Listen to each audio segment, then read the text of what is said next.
So please join me in welcoming to the stage Sean and Melanie, who are going to talk to us about changing the script. Melanie and Sean.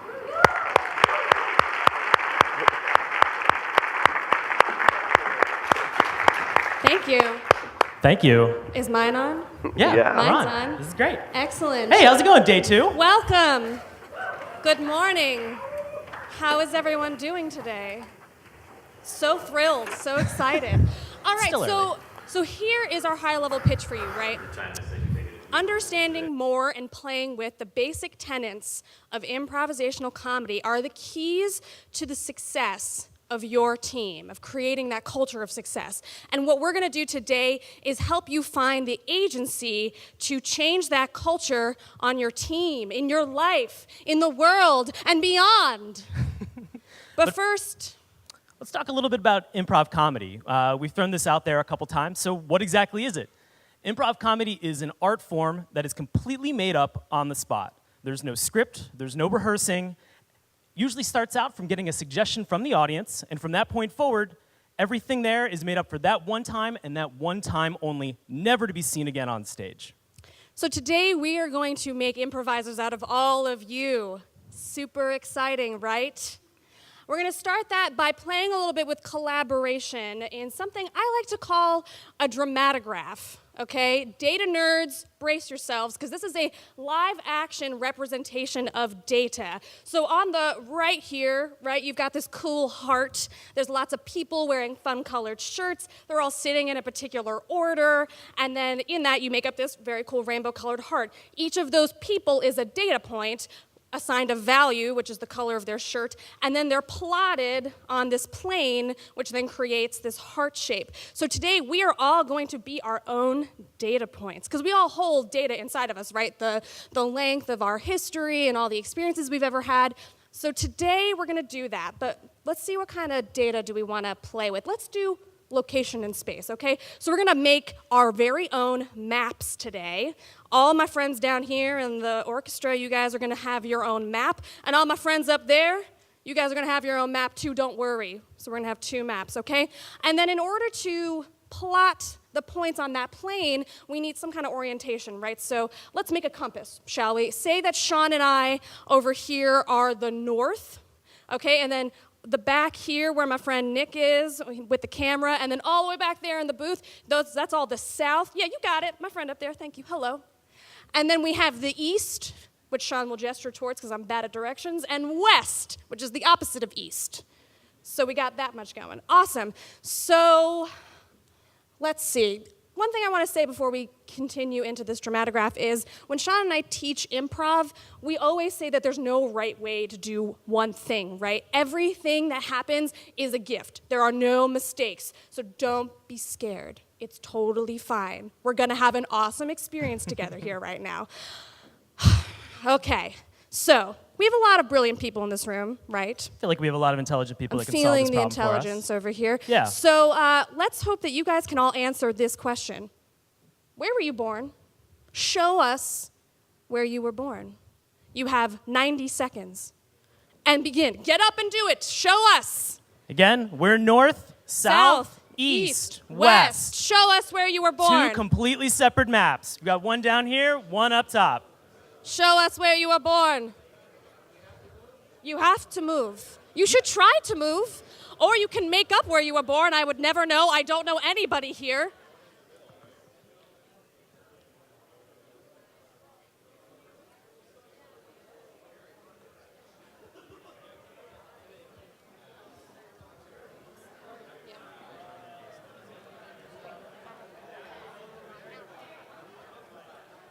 Yeah, what up, my friends down here? That's cool. Yeah, no problem.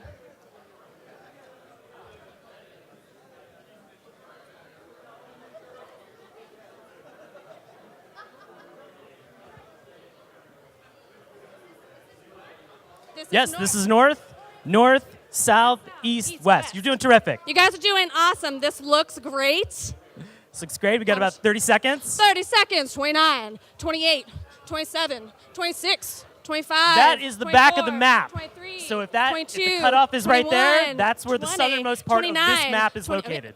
27, 26, 15. Hey, Matt. 12, 11, 10, 9, 8, 7, 6, 5, 4, 3, 2, 1. You nailed it! Got it. This was awesome! Oh my gosh! Let's start on this side. My friends down here. Generally shout out. Where are we from over here? Western Hemisphere. Awesome. What about my little contingent over here? Where are you guys from? Minnesota. Very cool, very cool. And then we got a lot of folks from here. East Coast, what up? Where are we going? Where are we going? Let's start down here. North. Michigan. Jersey. Excellent. Pennsylvania. Very cool. And then my friends up top. Where are you guys from? Shout it out. Shout it out. Yes, Pittsburgh. I'm not from there, but Sean is. At some point in his life. And then from the center here, we got a couple lonely friends. Excellent. Missouri. Let's keep it going. Yeah. Denver. Great place for beer. Awesome. Very cool. All right. You guys nailed that. Give yourselves a round of applause. Excellent. So everybody. Don't move, but give yourselves a round of applause. So everybody stay right there. Let's just take a quick mental snapshot of exactly where you are in orientation of the map that you have right now, because we're about to answer a second question when I say go again. So right now we've answered the question, where were you born? This is the question, where are you from? And to make sure that these might be the same answers, but if you were to ask me where I was born, I would say New Jersey. Hey, Sean, where are you from, though? Where am I from? I'm from Hershey, Pennsylvania. Very different places. So, thank you. Chocolate Man. All made of chocolate. So great. Great. So when I say go now, in a second, you're going to go to where you identify that you are from, and you have 60 seconds. And go. 60, 59, 58, 57. Let me get to 15 seconds. Thank you. 52, 51. Again, same orientation of the map, north, south, east, west. Some of you may or may not move. You may or may not move, that's also fun.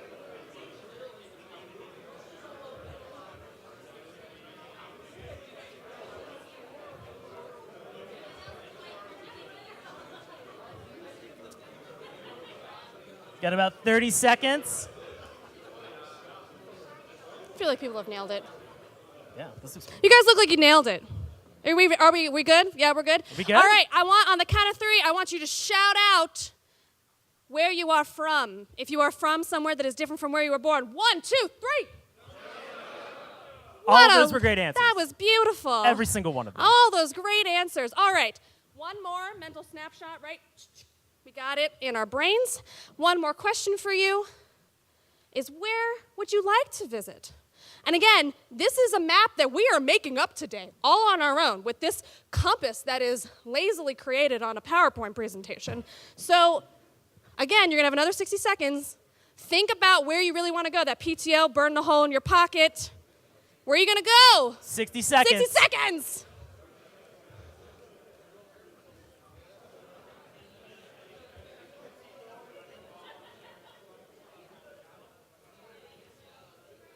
Get into the timer dance with me. Do it. Timer dance.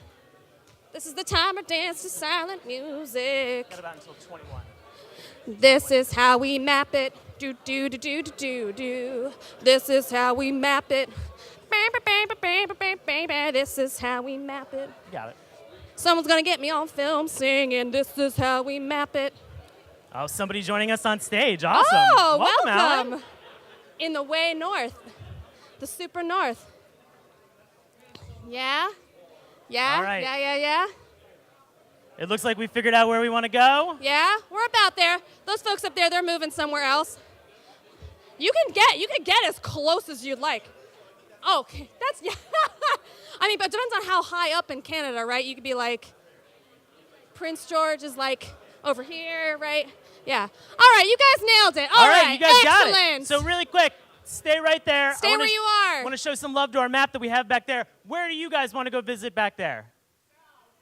South Virginia. You're doing terrific so far. Like, what kind of South? What kind of food are we eating in the South? Warm weather, that's good. Fair Warm enough. is good. There's seafood in the warm weather south. That's good. Okay, what about over here in the top, up top there? Where are you guys visiting? The Wales? The Vale. Oh, the Vale. Yeah. Skiing is cool. That's not Wales at all. This is a completely different thing. Totally different. Singapore? Yeah, cool. Great. Thank you. Excellent. What about our map that we have down here? You're visiting your Ah. Seattle. Seattle. Seattle, What about back awesome. here? Alaska. Excellent. We're going to keep on going over here. Oh, wait, our friends on the stage over here. Where are you guys visiting? Oh, Here we yeah. go. Nice. Yeah, thank you. All right, back to the center. Back to the center over here. Michigan. Canada. Where are you going? Antarctica? You're welcome to get on stage, man. Get up Come here. on here.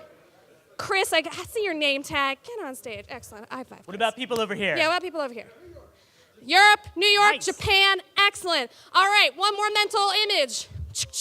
We have nailed it. We've done 3 now. Excellent. So, what are we going to do? We need a live action representation of the data that we put together, right? Right. Thank you. So, what we're going to do when I say go, which is not right now because I'm explaining things, everybody lean in a little bit so I know you're listening. Excellent. What we're going to do is we're going to answer these questions through movement backwards, so you're already in where you'd like to visit. You're going to go back to where you were from and then go where you were born. When you arrive at those locations, I'll know that you've gotten there by jumping up and shouting, "Wherever I am!" And then that's how I'll know. And then you move on to the next one. You got it? So we're doing a little map choreography here today. Cool? And then we're going to have a beautiful dramatograph in this space. Yes, please. Please jump. Great question. If you cannot jump, you can do this. If you cannot do this, you can just go like this. I don't care. It's fine. Enthusiasm is key here. All right. Are you ready? Ready and go! Where would you like to visit? Yeah. Show me where you are from. Excellent. Did it. Good. Nice.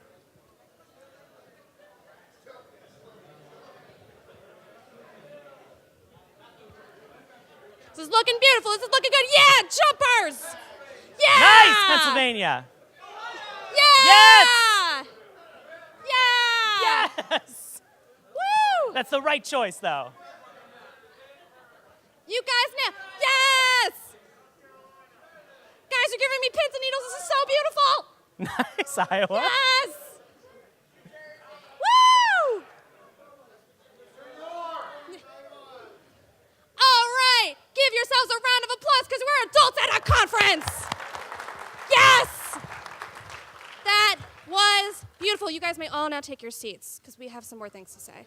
But that was really F-bomb awesome. Can I curse here? I don't know. I'm going to say F-bomb. This is fun. It's okay. Like we said, there's no mistakes in this. There's no mistakes here. Your choice is the right choice. That was such a beautiful map. I honestly have chills. I have chills that I've got like goose pimples all over me. That was so cool. All right. So while you're all getting settled and take your seats, we'll talk about the boring stuff, which is like, who are we and how did we get here and why are we here? All great questions. So my name is Sean Ellis. I wanted to be a dentist. We can all see how well that's turned out. So in addition to doing improv comedy, I'm also an actor, a podcaster, and I produce short films for short film festivals that are in the area. I support public-facing DHS websites for Department of Homeland Security. That's why you said DHS. It was Correct. good. I'm glad you said it out. So my name is Melanie Harker. I come from a family of creative weirdos. My dad was a computer builder, which kind of makes sense why I'm here, turned photographer, turned French chef, so that was an interesting turn. And my mom is an Irish traditional ethnomusicologist, which means she can intake oral history of music and then transcribe them down on paper. I have a long history of being a summer camp counselor, which makes a lot of sense for why I jump around a lot. Thank you. Yeah, summer camp. I love it. I have a degree in theater performance. So professionally, I had a fairly substantial career as an arts administrator. I was a professional stage manager, director, actor, writer, singer, bad dancer. And now I do communications and marketing. By the way, we're both Dating. And we both perform and do stuff with Washington Improv Theater out in D.C. Sean performs on the weekends, has a show on Saturday if you're free. And I coach and direct different teams and special projects there. And of course, you can tell by our t-shirts, we both work for Blackstone Federal. Whoop, whoop. So, now let's talk about improv. Right. So improv, as we mentioned, it's a very ephemeral art form. You're creating everything on the spot, and then afterwards, it's completely gone. It's disappeared. You're never going to do it again. When we're instructing and we're working with people for the first time on this particular art form, it can be scary. And a lot of times, people refer to it as walking a tightrope without a net. Because getting up on stage to be able to do public speaking can be frightening for some people. But getting up on stage in front of a paying audience for 30 minutes and you have absolutely no idea what you're about to talk about, that could be terrifying. Yeah. So a couple key things for improv, a couple touch points that people might have. You guys all might be familiar with improv comedy from Drew Carey on Whose Line Is It Anyway?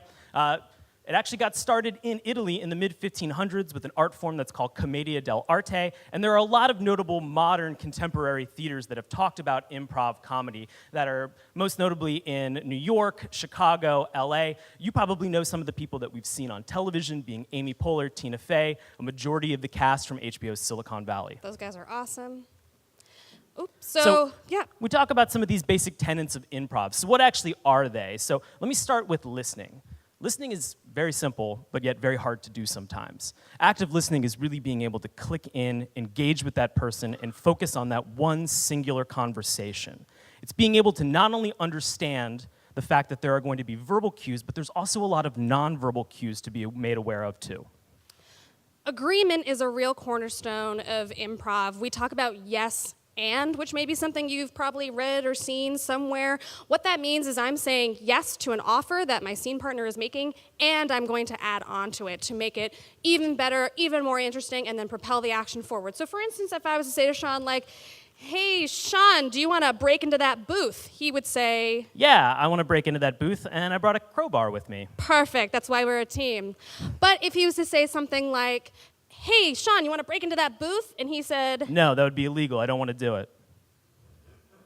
Well, now I'm going to go home, I guess. And that's the end of the scene. Not interesting, right? You want the stuff to move forward, and that's humiliating for me. It's hot garbage to you guys. It's just not fun or interesting. So saying yes, don't matter what someone offers you, is always a good way to keep that going.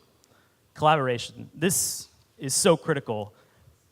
Every time I get up with a group of people to go out on stage, when I'm backstage about ready to go out, we all go over to each other, look each other in the eye, pat each other on the back, and say, I got your back. I got your back. It's understanding that there's support that's in this group. There's trust that's there. It's at no point in time when I go out on stage for those 30 minutes do I have to carry the entire weight of that performance on my shoulder. It's a shared responsibility between everybody that's out there. We're all collaborating together.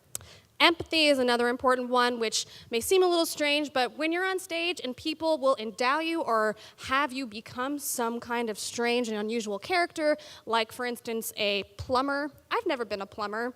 I'm wearing heels. I don't know if I can go plumbing right now. But sometimes you're asked to become a plumber, and you have to put yourself into that person's shoes and perspective, and that is empathy. Storytelling. I know that we've actually had some talk about storytelling this morning, which is excellent. So storytelling in this sense is what we have for traditional narrative storytelling, being that I'm sure that we're all familiar with this. Once upon a time, there was somebody who was doing something. At some point in time in their life, then suddenly there was a pivotal moment. And from that point forward, all of their actions are related back to that pivotal moment. Classic storytelling structure that we have that's available. All right, so now you've got improv down, but why do we make you do this crazy dramatograph thing, right? Well, let's reflect on what happened. Besides the chaos of the movement, right? You probably made eye contact with at least like 3 or 4 or 5 brand new people you've never seen in your life, hopefully. Maybe you saw some people that were familiar. You probably found out that some people are in and around your hometown that you were like, hey, there's a lot more representation from where I'm from than I thought. Or maybe you're like, yeah, I'm the one guy here who wants to go to Singapore, which is also really great. Yes. And from all that, the basic bottom line is that we all brought ourselves to a conversation about location. And that is improv at its core. It's bringing yourself to a conversation and seeing where that takes you. I always think about it in terms of when I catch up with some friends, either at a bar, a coffee shop, at home. It's that riffing. It's that spitballing. It's that engagement. I'm actively listening to that person. We're having fun. We're bringing up history of things that happened in the past. We're talking. We're spitballing. We're just making fun of each other and having a good time with that. That, at its core, is also improv. All right, so now we're going to get to DevOps, because that's what the day today is, right? DevOps DC. So when we were putting this presentation together, I had this crazy thing that I woke up in the middle of the night and I was like, I need to Google search DevOps and then go to the images, and this is what I found. Oh my God! So we are going to improvise our analysis of this, whatever this is. Sean. Oh my God. There are a lot of gears. What's with all the gears? I have no idea. There's a lot of gears that are inside brains. So evidently there's motion, there's velocity of things that are happening. But some of the gears are nautical. Some of them are nautical, and some of them are dangerous. They're poisonous. This gentleman brings up a great point. Really attractive man, right smack in the middle. Yo, what up? No, just kidding. Just kidding. I'm totally kidding. kidding. For some reason, Dev is giving a present to an ops who's really excited about it. Hey, we're probably all gonna get finger tattoos when this is done, right? Knuckle tats. DevOps. What's up with these infinity symbols? Oh my God, I just keep thinking the reason is you, because it's all hoobastank. That's all I see here. I don't know about anybody else. But then we also have like dev is in one circle and ops is in the other one. They're apart. They never really touch. But then the people up there where it says the little guys, the little whatevers, they're like shoving the sign together, which makes infinity closer. Is that like a time loop? I don't know. I have no idea. A lot of Venn diagrams with a union in between it, Yeah. and that's where the magical unicorn is supposed to be. In Pooping that middle, out speaking rainbows. of which, It was great. unicorn pooping a rainbow. Why, guys? Why are we doing this I to have no ourselves? idea. So basically, if I was to sum everything up, it's everybody has a different idea of what DevOps looks like, and what all the components are, and what they're supposed to be colored, and if you're supposed to be handsome while doing it. I don't know. And then we have this guy. So this image always strikes me as being really funny because up at the top we have DevOps, but then we have the duality of the person that we have that's actually shown in the graphic. On one side we have a guy who's dressed very casually. I'm very jealous of him. He looks very comfortable. Super comfy. Very comfortable. And it's talking about the work that he's doing as a dev. On the completely separate side, we have somebody who's a little bit more professional in the sense, carrying a beeper. Wow. I mean, I thought you guys were technologists. I'm Right? confused. So we have somebody that's on the ops side. We continue to talk about this phrase DevOps as if it's one single piece. And I can say that in the last 2 years that I've been in a DevOps role, I've done both dev and ops. Can anybody here say that they've really been doing just one side of it? I see a lot of heads shaking See now. a lot of no Okay. hands. I always think about this in terms of Batman.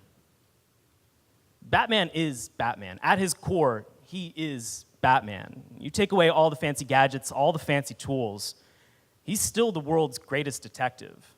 All the things that he has that are on his utility belt are these tools that we talk about, and the tools that we're going to continue to talk about today. They help improve, but at your core, you are still that superhero. So we're kind of making the posit, what if you were to not use this title? What if you weren't to use this title and didn't say DevOps at all? What if instead, every day, you came in and you attacked these problems as the complex, interesting, emotional person that you are, ready to engage and problem solve? What if you were to do that? So what we're trying to tell you guys here today is that we all need to be more than dev, and we need to be more than ops. You just got to be you. And with that, with the time that we have left, we want to give you something to take home with you, because that way you can go to your boss tomorrow and be like, hey, I learned something. It wasn't just all moving and fun and jumping up and down. So we have a short stack of festo for you.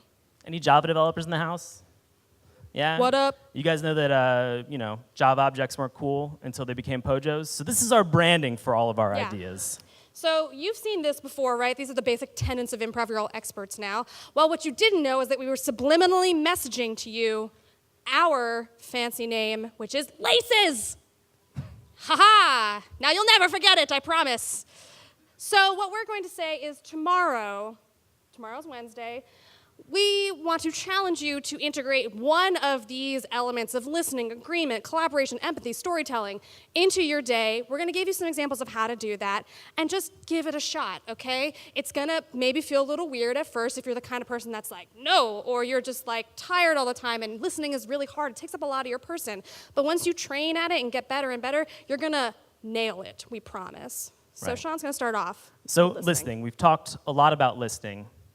A lot of times somebody might come to you with a problem. They might want to come to you, and they might just kind of want to verbally dump everything that they have, and it's your job just to take a deep breath and just listen. You might have the perfect thing to say. You might have the solution that you can give them right away, and you could cut them off and save them all that breath. In this instance, just pause, take a deep breath, let them finish. If your solution or if your idea is still relevant at the end of that sentence, great. Pick it up, discuss that. It might not be, and you can organically begin to respond to them from that point forward, from the final request that they have. And that's just a verbal idea. Now, when I've talked about nonverbal earlier, a good friend of mine and body language expert, Chris Ulrich, always makes mention that if I want to show you that I'm actually paying attention to you and I'm listening and engaged in what you're saying, and not just sort of like an over the top of my head, like, yeah, good to see you, talk to you later. Like, I actually really want to say that I'm engaged in what you're saying. I will orient and position my belly button towards you. He calls that naval intelligence. That's why he's an expert. So think about that next time you're having a conversation with somebody. So agreement, just say yes to one potential new idea. Tomorrow, you may be in a retrospective, maybe it'll be later in the week, and maybe you have a Brenda. Brenda always has ideas. Her ideas may not sound like the best ideas, but what if you said yes to one of Brenda's ideas, just this one time, and then you added your own idea to Brenda's idea? Where would that go? You don't know because you've never tried. I'm not saying fund Brenda's idea like $1 million and then start a new startup and like go off into the stratosphere. Just say yes and just see where it goes. Yeah, being able to add some of that additional information and context to help her feel valued, to help her feel empowered about this. Collaboration. We probably all have stand-ups or sync meetings in the morning, or maybe we don't. Maybe we just sit in front of the computer and we begin solving problems and attacking stuff right when you wake up in the morning. Well, instead of doing that, instead of taking in the tickets that you have to work on, invite somebody over, whether it's peer programming, whether it's a project manager, whether it's a stakeholder. It doesn't matter the type of person. It's being able to involve somebody else in the work that you're doing so that they understand not only the challenges that you face every day, but also your successes, which is vital and key and important, and we'll talk about that in a second. Empathy. Okay, earlier I talked about empathy with putting yourself into the perspective of the person who you are communicating, who may be a new person. In this instance, we all have a lot of people we have to answer to, right? We have our supervisor. Our supervisors have supervisors. They have leadership. Then there's CXOs galore. And then you have your customers. I mean, like, how do you keep track of all this? It's just a lot, right, to focus on. But the next time before you press send on an email to one of those people, pause for a moment, take a deep breath, and think about the position that they're in. Maybe reframe the way you're writing that email. Maybe add an exclamation point, just one, not more than one, but just, something warm. How are you doing today? Just think about the position that they're in before you respond to that person, and it may help make that relationship better. The different audiences that Melanie's talking about also come into play in storytelling.